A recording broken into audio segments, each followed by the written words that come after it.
ಈಗಾಗಲೇ ತಾವೆಲ್ಲರೂ ಕೂಡ 2025-26ನೇ ಸಾಲಿನ ಟಾಟಾ ಕ್ಯಾಪಿಟಲ್ ಪಂಕ್ ಸ್ಕಾಲರ್‌ಶಿಪ್‌ಗಾಗಿ ಆನ್‌ಲೈನ್ ಮೂಲಕ ಅರ್ಜಿಗಳನ್ನು ಸಲ್ಲಿಸಿ ಶಾರ್ಟ್ ಲಿಸ್ಟ್ ಕೂಡ ಆಗಿದ್ದೀರಿ. ಯಾವೆಲ್ಲ ವಿದ್ಯಾರ್ಥಿಗಳು ಶಾರ್ಟ್ ಲಿಸ್ಟ್ ಆಗಿದ್ದೀರಿ ಅಂಥವರ ಸ್ಟೇಟಸಲ್ಲಿ ಅಪ್ಡೇಟ್ ಆಗಿದೆ.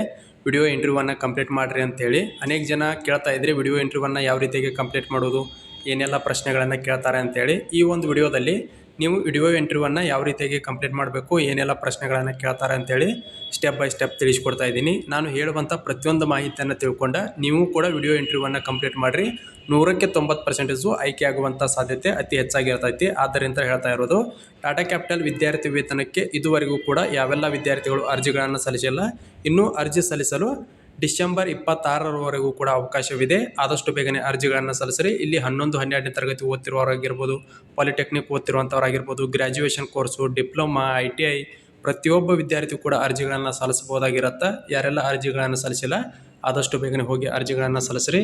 ಈಗಾಗಲೇ ಅನೇಕ ಜನ ವಿದ್ಯಾರ್ಥಿ ಮಿತ್ರರು ಅಪ್ಲಿಕೇಶನ್ಗಳನ್ನು ಹಾಕಿ ಸ್ಟೇಟಸಲ್ಲಿ ಕೂಡ ಯಾರೆಲ್ಲ ಶಾರ್ಟ್ ಲಿಸ್ಟ್ ಆಗಿದ್ದೀರಿ ಅಂತಹ ಎಲ್ಲ ವಿದ್ಯಾರ್ಥಿಗಳ ಸ್ಟೇಟಸಲ್ಲಿ ನೋಡ್ಬೋದು. ಅಪ್ಲಿಕೇಶನ್ ಓಪನ್ ಮಾಡ್ಕೊಂಡ ತಕ್ಷಣ ಈ ರೀತಿ ತೋರಿಸ್ತಾ ಇದೆ.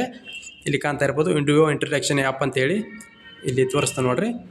ಈ ರೀತಿ ತೋರಿಸ್ತಾ ಇದೆ ಅಂತ ಹೇಳ್ತಾ ಇದ್ರಿ. ಈ Tata Capital Prakash scholarship program for general graduation, polytechnic, diploma, ITI students ಅಂತೇಳಿ complete your interview video introduction app ಅಂತೇಳಿ ಕ್ವಾಲಿಫೈಡ್ ಫಾರ್ ನೆಕ್ಸ್ಟ್ ರೌಂಡ್ ಅಂತೇಳಿ ಈ ರೀತಿ ತೋರಿಸ್ತಾ ಇದೆ. ಏನೆಲ್ಲ ಪ್ರಶ್ನೆಗಳನ್ನು ಕೇಳ್ತಾರೆ ಅಂಥೇಳಿ ಅನೇಕ ಜನ ಪ್ರಶ್ನೆಗಳನ್ನು ಕೇಳ್ತಾ ಇದ್ರಿ. ಇಲ್ಲಿ ನೋಡ್ಬೋದು, ನೀವು ಇದ್ರ ಮೇಲೆ ಕ್ಲಿಕ್ ಮಾಡ್ಕೊಳ್ಬೇಕಾಗತ್ತೆ.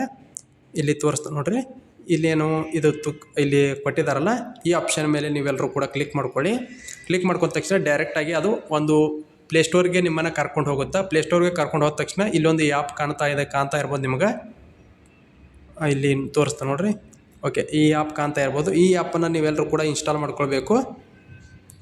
ಇನ್ಸ್ಟಾಲ್ ಮಾಡ್ಕೊಂಡ ತಕ್ಷಣ ನಿಮ್ಮ ಮೊಬೈಲ್ ನಂಬರು ಅಥವಾ ನಿಮ್ಮ ಇಮೇಲ್ ID ಮತ್ತು ಪಾಸ್ವರ್ಡನ್ನು ಹಾಕ್ಕೊಂಡು ಲಾಗಿನ್ ಆದ ತಕ್ಷಣ ಈಗಾಗಲೇ HDFC ಬ್ಯಾಂಕ್ ವಿದ್ಯಾರ್ಥಿ ವೇತನಕ್ಕೆ ಸಂಬಂಧಪಟ್ಟಂತೆ ನಾನು ನಿಮ್ಗೆ ಮಾಹಿತಿಯನ್ನು ಕೊಟ್ಟಿದ್ದೀನಿ, ಯಾವ ರೀತಿ ಅದನ್ನು ಓಪನ್ ಮಾಡ್ಕೊಂಡು ಯೂಸ್ ಮಾಡ್ಬೇಕಂತೇಳಿ. ಯಾರಾದರೂ ಆ ವಿಡಿಯೋನ ನೋಡಿದರೆ ನಿಮಗೆಲ್ರಿಗೂ ಕೂಡ ಸಂಪೂರ್ಣವಾಗಿ ಅರ್ಥ ಆಗುತ್ತೆ. ಓಪನ್ ಮಾಡಿಕೊಂಡು ನಿಮ್ಮ ಮೊಬೈಲ್ ನಂಬರು ಅಥವಾ ನಿಮ್ಮ ಇಮೇಲ್ IDಯನ್ನು ಹಾಕ್ಕೊಂಡು ನೀವು ಕ್ರಿಯೇಟ್ ಮಾಡ್ಕೊಂಡಿರುವಂಥ ಪಾಸ್ವರ್ಡನ್ನು ಹಾಕ್ಕೊಂಡು ಲಾಗಿನ್ ಮಾಡ್ಕೊಳ್ಳಿ. ಲಾಗಿನ್ ಮಾಡ್ಕೊಂಡ ತಕ್ಷಣ ನೆಕ್ಸ್ಟು ವಿಡಿಯೋ ಇಂಟರ್ವ್ಯೂವನ್ನು ಕಂಪ್ಲೀಟ್ ಮಾಡೋಕ್ಕೆ ಕೇಳ್ತಾ ಅಲ್ಲಿ ನಾನಾ ರೀತಿಯಾದಂಥ ಪ್ರಶ್ನೆಗಳನ್ನು ಕೇಳ್ತಾರೆ. ಇಲ್ಲಿ ನೋಡ್ಬೋದು ಏನೆಲ್ಲ ಪ್ರಶ್ನೆಗಳನ್ನು ಕೇಳ್ತಾರೆ ಅಂತೇಳಿ ನಾನು ಓಪನ್ ಮಾಡ್ಕೊಂಡು ತೋರಿಸ್ತಾ ಇದ್ದೀನಿ. ಕಾಣ್ತಾ ಇರ್ಬೋದು ನಿಮ್ಗೆ. ಇಲ್ಲಿ question to your video answered ಅಂತೇಳಿ, ಅಂದರೆ ವಿಡಿಯೋ ಮೂಲಕ ನೀವು ಆನ್ಸರನ್ನು ಮಾಡಬೇಕಾಗಿರುತ್ತೆ. ಲೈವ್ ಇರುತ್ತೆ, ಎಲ್ಲವೂ ಕೂಡ ಲೈವ್ ಲೊಕೇಶನನ್ನು ಆನ್ ಮಾಡ್ಕೋಬೇಕಾಗತ್ತೆ. ಹಾಗೆ ಲೈವ್ ಫೋಟೋ ಕ್ಯಾಪ್ಚರ್ ಇರುತ್ತೆ, ಪ್ರತಿಯೊಂದು ಲೈವ್ ಇರುತ್ತೆ. ನೀವು ಯಾರ್ದೋ ಒಬ್ರದ್ದು ಇನ್ನು ಕೇಳ್ಕೊಂಡು ಮತ್ತು ನೀವು ಅಪ್ಲೋಡ್ ಮಾಡೋ ಕೂಡ ಅವಕಾಶವನ್ನು ಕೊಟ್ಟಿರ್ತಾರೆ. ಅಲ್ಲಿ ನಿಮ್ಗೇನಾದರೂ ಅದು ಕರೆಕ್ಟ್ ಅನ್ನಿಸ್ಲಿಕ್ಕಂದ್ರೆ ಅದನ್ನು ಡಿಲೀಟ್ ಮಾಡಿ ಮತ್ತೆ ಅಪ್ಲೋಡ್ ಕೂಡ ಮಾಡ್ಬೋದು.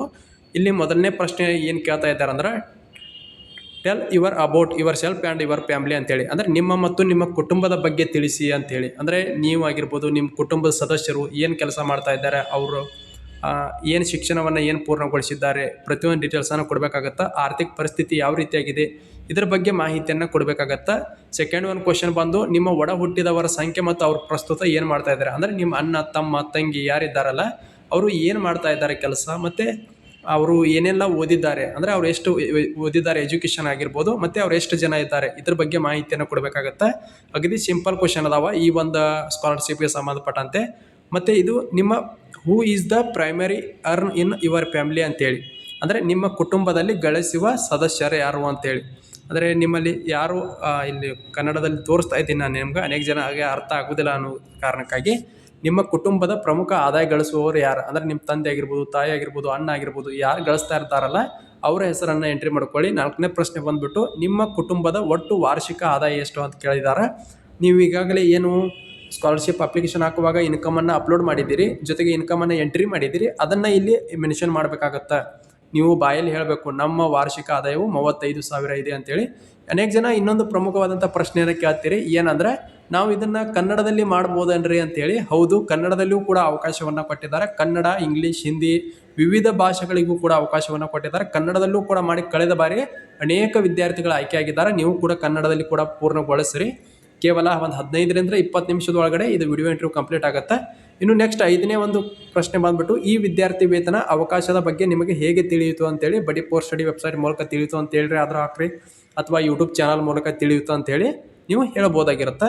ಇನ್ನು ನಿಮ್ಮ ವೃತ್ತಿ ಆಕಾಂಕ್ಷೆಗಳೇನು, ಅಂದರೆ ನೀವು ಮುಂದೆ ಏನು ಮಾಡಬೇಕನ್ನತ್ತೀರಿ. ಈಗ ಉದಾಹರಣೆಗೆ ನೀವೇನಾದರೂ ಡಿಗ್ರಿಯಲ್ಲಿ BA ಪದವಿಯನ್ನು ಪಡಿತಾ ಇದ್ದರೆ ನಾನು BA ಪೂರ್ಣಗೊಳಿಸಿ ಸ್ಪರ್ಧಾತ್ಮಕ ಪರೀಕ್ಷೆಗಳಿಗೆ ತಯಾರಿ ನಡೆಸಿ ಮುಂದೆ ಏನಾದರೂ KS ಆಗಿರ್ಬೋದು, IAS ಆಗಿರ್ಬೋದು ಅಥವಾ ರೈಲ್ವೆ ಡಿಪಾರ್ಟ್ಮೆಂಟ್ ಆಗಿರ್ಬೋದು ಯಾವುದಾದ್ರೂ ಉದ್ಯೋಗವನ್ನು ಮಾಡಬೇಕಂತ ಅಂದ್ಕೊಂಡಿದ್ದೀನಿ ಅಂತೇಳಿ ನೀವು ಇಲ್ಲಿ ಹೇಳ್ಬೋದಾಗಿರುತ್ತೆ.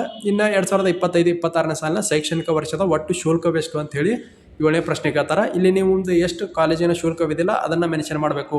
ಅಂದರೆ ಈಗಾಗಲೇ ಅಪ್ಲಿಕೇಶನ್ ಹಾಕುವಾಗ ಏನು ಹಾಕಿರ್ತಿರಲ್ಲ ಅದೇ ರೀತಿಯಾಗಿ CMO ಆಗಿ ಉತ್ತರಿಸಬೇಕಾಗತ್ತೆ. ಏನಾದರೂ ಮಿಸ್ ಆಯ್ತಂದ್ರೆ ಅಪ್ಲಿಕೇಶನ್ ರಿಜೆಕ್ಟ್ ಆಕೈತಿ. ಮತ್ತೊಮ್ಮೆ ಹೇಳ್ತಾ ಇದ್ದೀನಿ, ಅಲ್ಲಿ 15,000 ಹಾಕಿ ಇಲ್ಲಿ 16,000 ಅಂದ್ರೆ ನಿಮ್ಮ ಅಪ್ಲಿಕೇಶನ್ ರಿಜೆಕ್ಟ್ ಆಗುತ್ತೆ. 15,000 ಅಂತ ಮೆನ್ಷನ್ ಮಾಡಬೇಕು.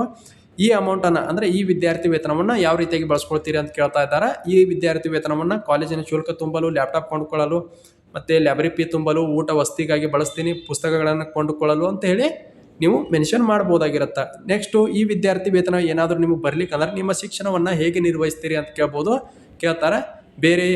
ಬೇರೆ ಎಲ್ಲಾದರೂ ಹಣಕಾಸಿನ ವ್ಯವಸ್ಥೆಯನ್ನು ಮಾಡ್ಕೊಳ್ತೀವಿ ಅಥವಾ ನಮ್ಮ ತಂದೆ ತಾಯಿ ಮೇಲೆ ಡಿಪೆಂಡ್ ಆಗ್ತೀವಿ, ನಾವು ನಮ್ಮ ತಂದೆ ತಾಯಿ ಸಾಲವನ್ನು ಮಾಡಿ ನಮ್ಮ ಶಿಕ್ಷಣವನ್ನು ಪೂರ್ಣಗೊಳಿಸಲು ಹಣಕಾಸಿನ ನೆರವನ್ನು ಒದಗಿಸಿಕೊಡ್ತಾರೆ ಅಂಥೇಳಿ ನೀವಿಲ್ಲಿ ಮಾಹಿತಿಯನ್ನು ಕೊಡ್ಬೋದಾಗಿರುತ್ತೆ. ಇನ್ನು ನೀವು ಪ್ರಸ್ತುತ ಇತರ ಸರ್ಕಾರಿ ಅಥವಾ ಖಾಸಗಿ ವಿದ್ಯಾರ್ಥಿ ವೇತನಗಳಿಂದ ಯಾವುದೇ ಬೆಂಬಲವನ್ನು ಪಡೆಯುತ್ತಿದ್ದೀರಾ ಅಂತ ಕೇಳಿದ್ದಾರೆ. ಇಲ್ಲ ಅಂತ ಹಾಕಬೇಕು. ಯಾಕಂದರೆ 2025-26ನೇ ಸಾಲಿನಲ್ಲಿ ಬಡಿ ಫಾರ್ ಸ್ಟಡಿ ವೆಬ್ಸೈಟ್ ಮೂಲಕ ಇದೇ ಸ್ಕಾಲರ್ಶಿಪ್ಗೆ ಅಪ್ಲಿಕೇಶನ್ ಸೆಲೆಕ್ಷನ್ ಆಗಿರುವುದರಿಂದ ಇದುವರೆಗೂ ಕೂಡ ಯಾವುದೇ ರೀತಿಯಾದಂಥ ವಿದ್ಯಾರ್ಥಿ ವೇತನದ ಪ್ರಯೋಜನವನ್ನು ಪಡೆದುಕೊಂಡಿಲ್ಲ ಅಂಥೇಳಿ ನೀವಿಲ್ಲಿ ಮೆನ್ಷನ್ ಮಾಡಬೇಕಾಗಿರುತ್ತೆ. ಇವು 10 ಪ್ರಶ್ನೆಗಳದಾವ. ಈ 10 ಪ್ರಶ್ನೆಗಳಿಗೂ ಕೂಡ 30 ಸೆಕೆಂಡ್ ಒಳಗೆ ನೀವು ಉತ್ತರವನ್ನು ಕೊಡಬೇಕು. 30 ಸೆಕೆಂಡ್ ವಿಡಿಯೋ ಮಾಡಿ ಅಪ್ಲೋಡ್ ಮಾಡಿರಿ. ಎಲ್ಲರೂ ಕೂಡ ಸೆಲೆಕ್ಷನ್ ಹಾಕಿರಿ, ಎಲ್ಲರೂ ಕೂಡ ಆಯ್ಕೆ ಆಗಲಿ ಅಂತ ಹೇಳ್ತಾ, ಇದು ಟಾಟಾ ಕ್ಯಾಪಿಟಲ್ ವಿದ್ಯಾರ್ಥಿ ವೇತನಕ್ಕೆ ಸಂಬಂಧಪಟ್ಟಂತೆ ಪ್ರಮುಖವಾದಂತಹ ವಿಡಿಯೋ ಆಗಿರುತ್ತೆ. ಈ ವಿಡಿಯೋ ಇಷ್ಟ ಆಗಿತ್ತು ಅಂದ್ರೆ ದಯವಿಟ್ಟು ಲೈಕ್ ಮಾಡಿರಿ. ಹಾಗೆ ಈ ವಿಡಿಯೋನ ಇತರ ನಿಮ್ಮ ಗೆಳೆಯರಿಗೂ ಕೂಡ ಶೇರ್ ಮಾಡಿರಿ. ಜೊತೆಗೆ ಇದೇ ಮೊದಲ ಬಾರಿಗೆ ಯಾರಾದರೂ ನಮ್ಮ ಯೂಟ್ಯೂಬ್ ಚಾನಲ್ನ ನೋಡ್ತಾ ಇದ್ದರೆ ಸಬ್ಸ್ಕ್ರೈಬ್ ಮಾಡ್ಕೋರಿ. ಹಾಗೆ ಯಾರಿಗೆಲ್ಲ ಸ್ಟೇಟಸಲ್ಲಿ ಈ ರೀತಿ ಅಪ್ಡೇಟ್ ಆಗಿದೆ ದಯವಿಟ್ಟು ಕಮೆಂಟ್ ಬಾಕ್ಸಲ್ಲಿ ಕಮೆಂಟ್ ಮಾಡಿರಿ ಅಂತ ಹೇಳ್ತಾ ಈ ವಿಡಿಯೋನ ಇಲ್ಲಿಗೆ ಮುಗಿಸ್ತಾ ಇದ್ದೀನಿ.